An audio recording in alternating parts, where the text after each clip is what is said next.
Welcome, everyone, to the fascinating world of cryptography, where letters don't mean what you think they mean, and secrets are locked away behind codes that only a select few hold the key to. Cryptography is the study of secure communication.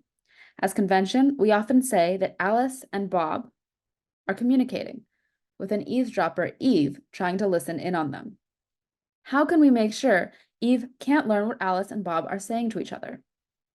Now, let's go on a journey through the history of cryptography, starting with the Caesar cipher. We begin hundreds of years ago in the age of Julius Caesar. He used this Caesar cipher to send secret messages to his generals. He would write out what he wanted to say in a message, in cryptography called the plain text, and then letter by letter he would encrypt it.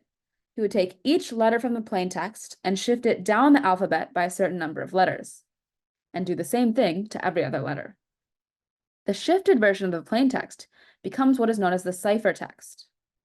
This is the version of the message that Caesar would send to his generals. And when any adversary read the message, they would be completely confused about what it meant.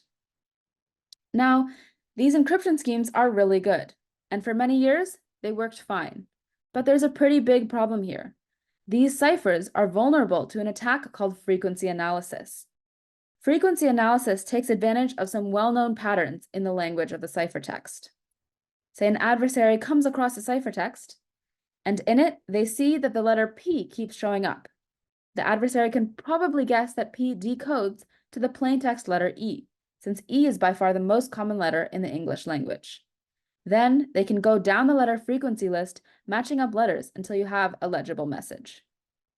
Adversaries can look at the typical distribution of letters in the English language and match this distribution to the one in the ciphertext. An attempt at fixing this vulnerability is the Vigenère cipher. This cipher was thought to be unbreakable for several hundreds of years. In fact, the French even deemed it the indecipherable cipher. It was that hard to crack. This in the bottom left is Mr. Vigenère. Essentially, the Vigenère cipher is the Caesar cipher, except it uses a keyword. Say Alice and Bob agree on the keyword busy. Alice will write out her plain text message to Bob. Then for the first letter in her message, she does a Caesar shift where A shifted to B. The second letter of the plain text has a Caesar shift of A to U.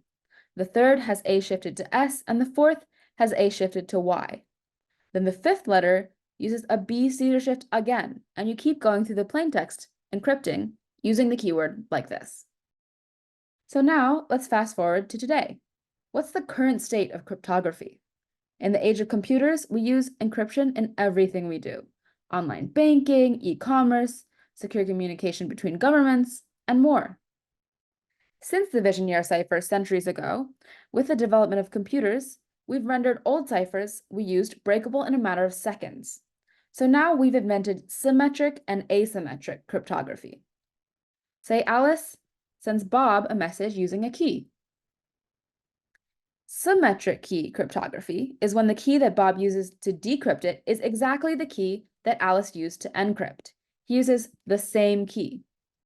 For example, the Vigenère cipher used symmetric key encryption. The keyword busy was the key. If you knew the key was busy, you could both encrypt and decrypt the same message successfully. Now, we also have asymmetric encryption, which is when Bob receives Alice's message and decrypts it with his own separate key. He uses a different key. Because of these new ideas, people who have never communicated before, like someone making a new account on a website, can send messages securely. You don't need to meet ahead of time to agree on a shared secret anymore. Lastly, looking forward, the cryptography community is abuzz about quantum computers.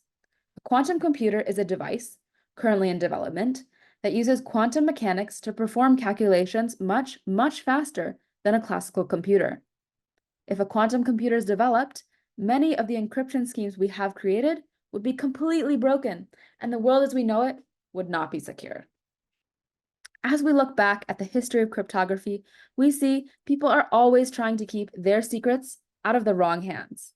As we explore the path forward, pursuing quantum computing, new encryption schemes, and more privacy, who knows what new secrets we'll uncover.